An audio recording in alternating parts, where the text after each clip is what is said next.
Bonjour. Alors j'ai eu la chance de rencontrer Sa Sainteté le Dalai Lama à l'âge de 18 ans. Il est venu donner une conférence à l'université de Bordeaux où j'étudiais le droit et il a parlé de la violation des droits de l'homme au Tibet et de la résistance non violente des Tibétains face à l'oppression chinoise. Le fait d'avoir assisté à cette conférence a changé ma vie. Pourquoi ? Parce qu'il m'a complètement inspirée, il m'a donné une direction dans les études que je souhaitais poursuivre. J'ai décidé de devenir avocate droit de l'homme pour intégrer les Nations Unies et, si possible, ramener le Dalai Lama au Tibet. C'est bien évidemment très utopique à l'époque, mais en tout cas, ça m'a donné une direction. Et vous êtes tous à une conférence aujourd'hui, et c'est vrai qu'en fait, on ne pense pas à ça, mais quand parfois on assiste à des conférences, on rencontre des personnages comme ça qui vous inspirent et qui changent votre trajectoire de vie. Donc en effet, c'est ce que disait le Dalai Lama. La planète n'a pas besoin de davantage de personnes qui succèdent dans le sens profit, mais la planète a besoin plus que tout de personnes qui travaillent pour la paix, qui guérissent et qui racontent des belles histoires et qui sont amoureux. Et c'est ainsi qu'à 25 ans, je me retrouve au Tadjikistan, auprès de l'UNICEF, à aider les réfugiés afghans. À l'époque, il y avait une crise des réfugiés face au régime des talibans. Et très rapidement, mon directeur de l'époque me dit « Écoute, il faut que tu viennes nous aider parce que les réfugiés sont coincés entre les kalachnikovs des talibans, les chars russes à la frontière du Tadjikistan, et ils ont trouvé 2 îles marécageuses et minées et qui, finalement, avec les intempéries, le froid et puis bien sûr la guerre, il y a déjà 40 morts. Nous devons faire un appel de fonds pour lever de l'argent, non seulement pour apporter des vivres et des couvertures, mais aussi vacciner leurs enfants parce qu'il y a une épidémie de polio. Alors j'y vais bien évidemment, mais j'avais peur d'atterrir sur une île en enfer sur terre parce que bien évidemment, vu la description, et à ma grande différence, c'est ce peuple afghan que je rencontre là, eh bien, j'ai l'impression d'atterrir sur un paradis sur terre. Pourquoi ? Parce qu'on ne le dit pas assez. Le peuple afghan est l'un des peuples les plus hospitaliers au monde. Ils parlent ce que j'appelle maintenant le langage du cœur.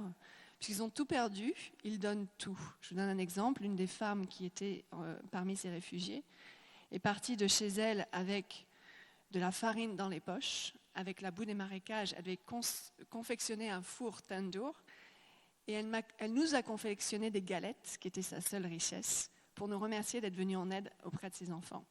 Et à l'époque, j'avais refusé, bien évidemment, de manger son pain. Elle dit, non, c'est l'hospitalité afghane, tu dois manger ce pain. Et je dois vous dire que c'est le pain le plus succulent que j'ai jamais mangé. Pourquoi ? Parce que c'était préparé avec tellement d'amour.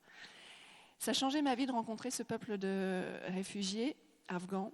Et j'ai eu qu'une envie, c'était les rencontrer et aller en Afghanistan. J'ai monté un projet pour partir sur les traces de l'aventurière suisse Ella Maillard. Je ne sais pas si vous la connaissez, si quelqu'un la connaît ici. Ah, une personne.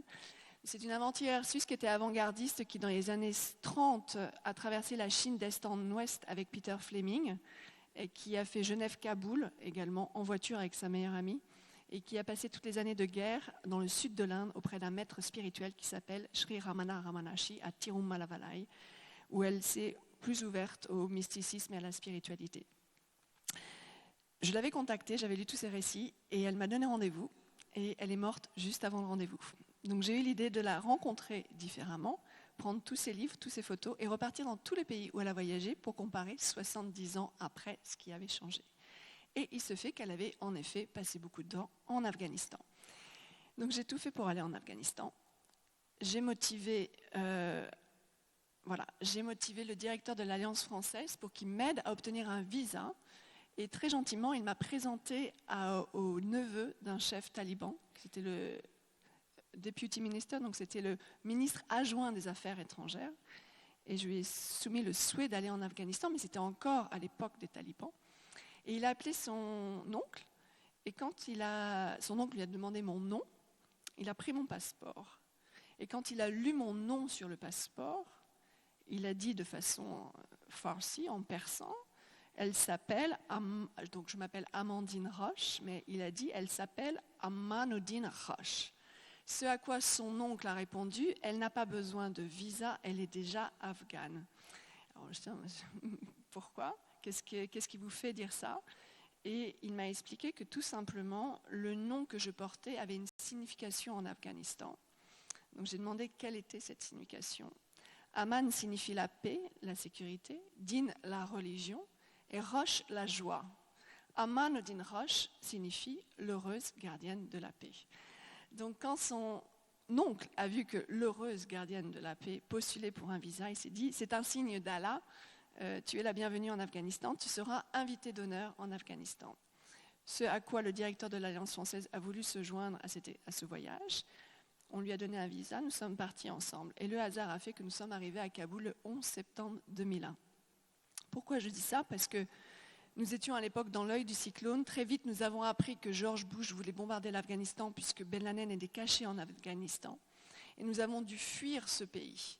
Donc je suis passée du stade de invité d'honneur d'Afghanistan à ennemi des Afghans, des talibans en tout cas.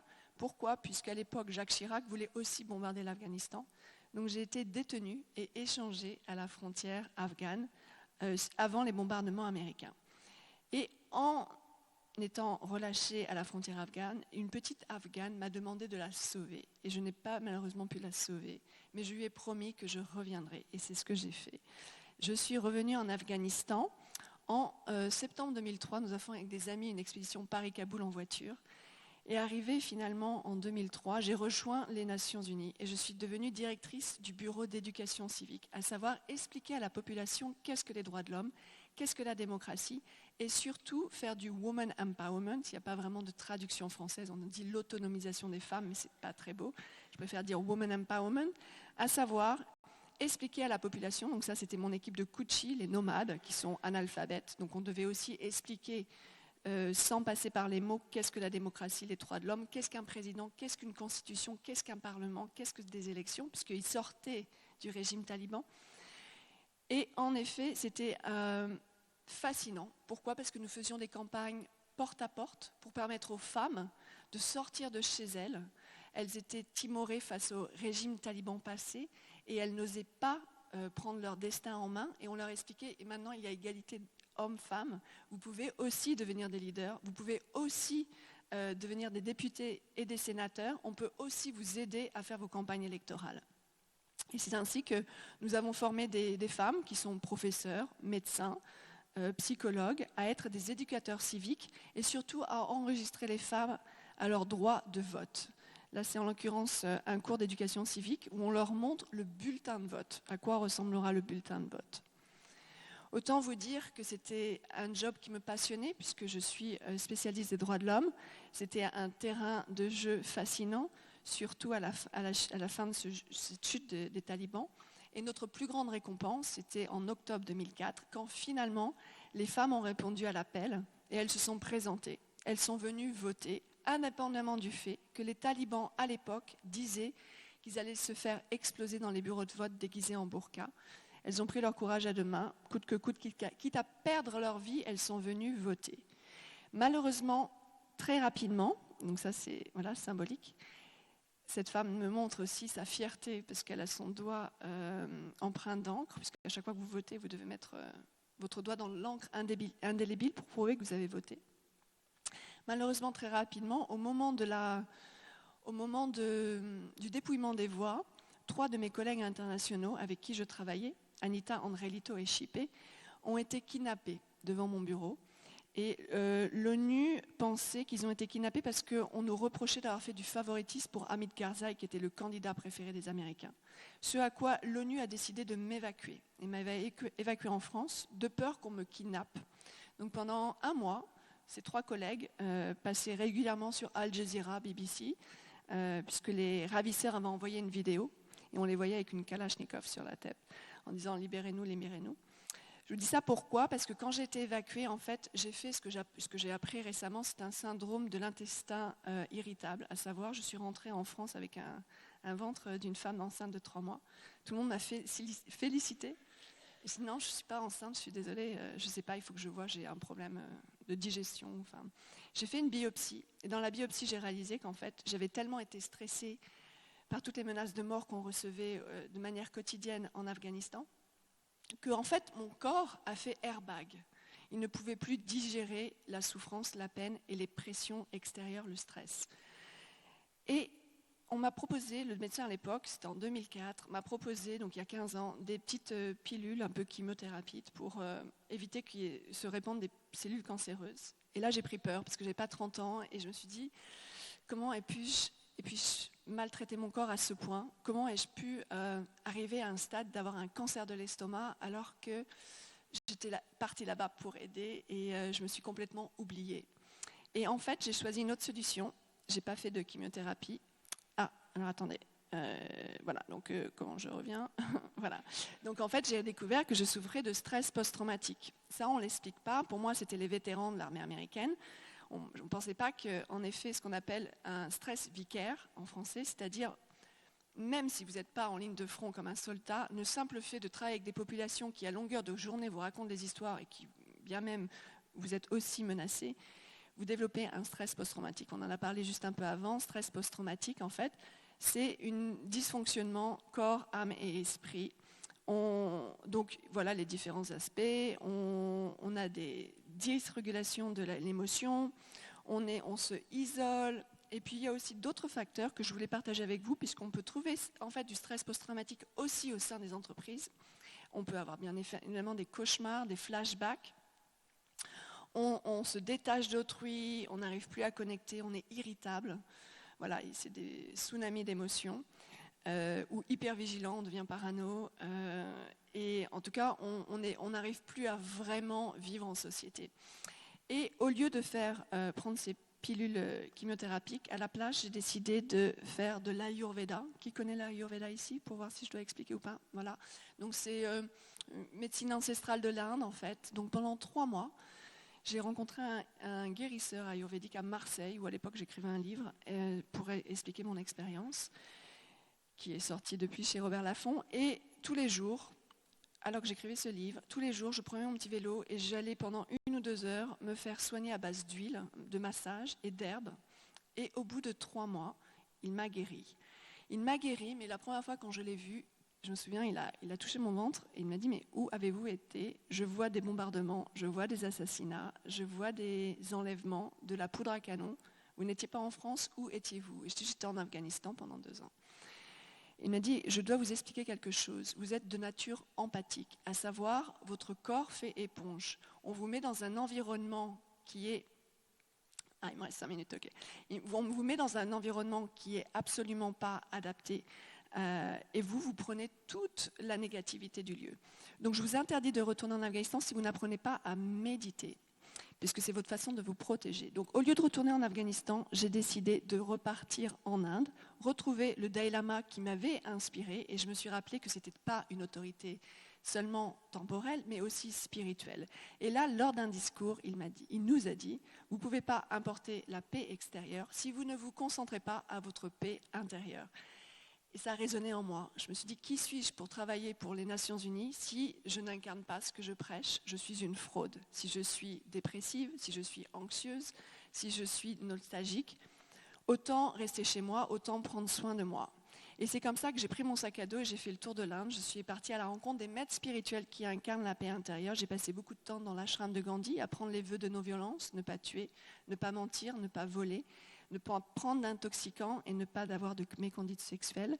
Passer beaucoup de temps dans l'ashram d'Ama, peut-être que certains d'entre vous la connaissent, voilà. C'est une femme, c'est une sainte du sud de l'Inde qui en fait est connue pour le darshan, qui prend les gens dans les bras et qui reconnecte en fait, elle passe du cœur, de la tête au cœur, et c'est ce que disait à l'époque Einstein, c'est le chemin le plus long de la tête au cœur, mais il ne faut pas oublier que en fait la tête est le serviteur du maître qui est le cœur. Et donc, elle travaille dans l'ouverture du cœur et la guérison. J'ai passé beaucoup de temps à faire des vipassana, des méditations vipassana, 10 jours, 11 heures de méditation par jour, où vous rencontrez ce qu'on appelle, ce qu'on disait tout à l'heure, le monkey mind. Donc, c'est en effet le singe qui saute dans le passé, dans le futur, mais qui ne veut jamais être ici et maintenant. Or, c'est ici et maintenant que la paix existe, c'est ici et maintenant que la joie existe. Et c'est comme ça que je suis revenue en Afghanistan pour créer Amman Din Foundation, so Amman, la paix, Din, la religion, donc la fondation de la religion de la paix. Donc le lotus, c'est la paix intérieure, la colombe, la paix extérieure, donc de la paix intérieure émane la paix extérieure. Nous avons créé une école, l'école Torche de Lumière, avec 350 enfants, avec mon ami Raoula, où j'enseignais le yoga et la méditation. Au sein de l'OTAN aussi, de l'armée, au sein de toutes les écoles. Et je la fais court parce que j'ai plus beaucoup de temps, mais comme j'ai précisé auparavant, en 2014, j'ai vraiment failli mourir tous les jours. J'ai fait face à un suicide bomber, un kamikaze déguisé en femme qui allait se faire exploser dans un bureau de vote. Et j'ai dû le désarmer par un sourire, mais ça m'a valu un stress post-traumatique où j'ai eu des cauchemars pendant un mois. Et c'est la raison pour laquelle j'ai écrit cette longue lettre à Ban Ki-moon en disant « Avez-vous conscience de la sanité et de la santé mentale de votre staff, de votre membre en ligne de front ?» Et il m'a dit « Oui, on en a conscience, on ne sait pas quoi faire. » Je lui ai proposé donc ce programme « Search Inside Yourself » qui est instauré à Google et qui marche très bien parce qu'il y a 6 mois de liste d'attente. Donc j'ai reçu cette scholarship à San Francisco il y a 4 ans maintenant pour apprendre la pleine conscience avec Jon Kabat-Zinn, la compassion et l'altruisme avec Mathieu Ricard, l'intelligence émotionnelle avec Daniel Goleman, la neuroscience avec Richard Davidson. Richard Davidson, c'est celui qui avait donc mis les électrodes sur la tête de Mathieu Ricard pour prouver qu'en effet la méditation avait des effets vertueux. Et ce programme a l'intérêt de vous permettre d'être plus concentré, d'être plus résilient, de gérer son stress, de mieux communiquer et de développer un meilleur sens de conscience de soi-même.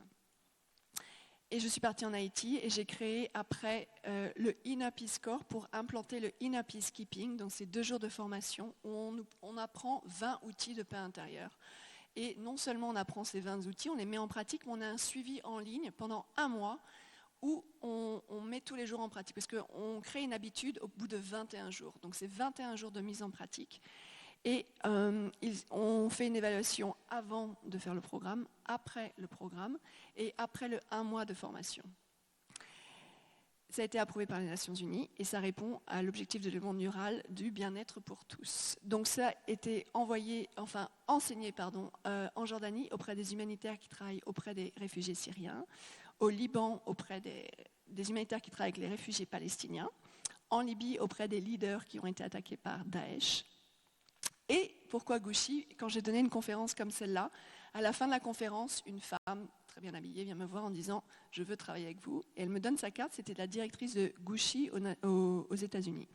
Et je dis « Mais je ne comprends pas très bien parce que je l'ai vraiment développé pour ceux qui sont en ligne de front ».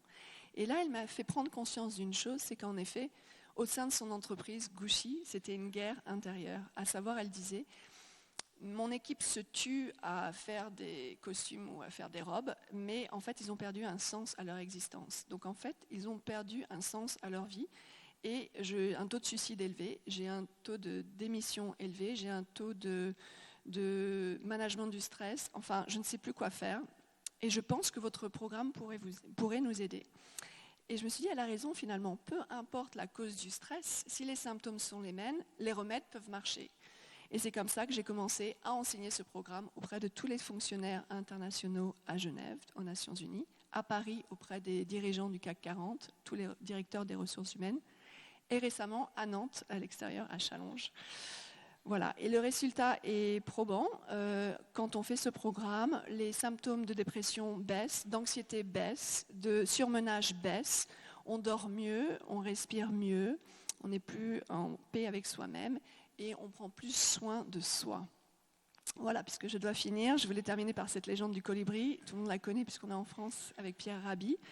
Vous la connaissez tous, c'est cette légende amérindienne où il y a le feu dans la forêt. Il y a le feu dans la forêt et tous les animaux sortent de la forêt. Et il y a ce petit colibri qui fait des allers-retours avec la rivière. Il prend une goutte d'eau, il va la poser au-dessus de la forêt en feu. Il y a tous les animaux de la forêt, le lion, l'hippopotame, le tigre et autres, qui regardent le colibri et qui lui disent « Mais tu crois que tu vas éteindre le feu avec ta goutte d'eau ?»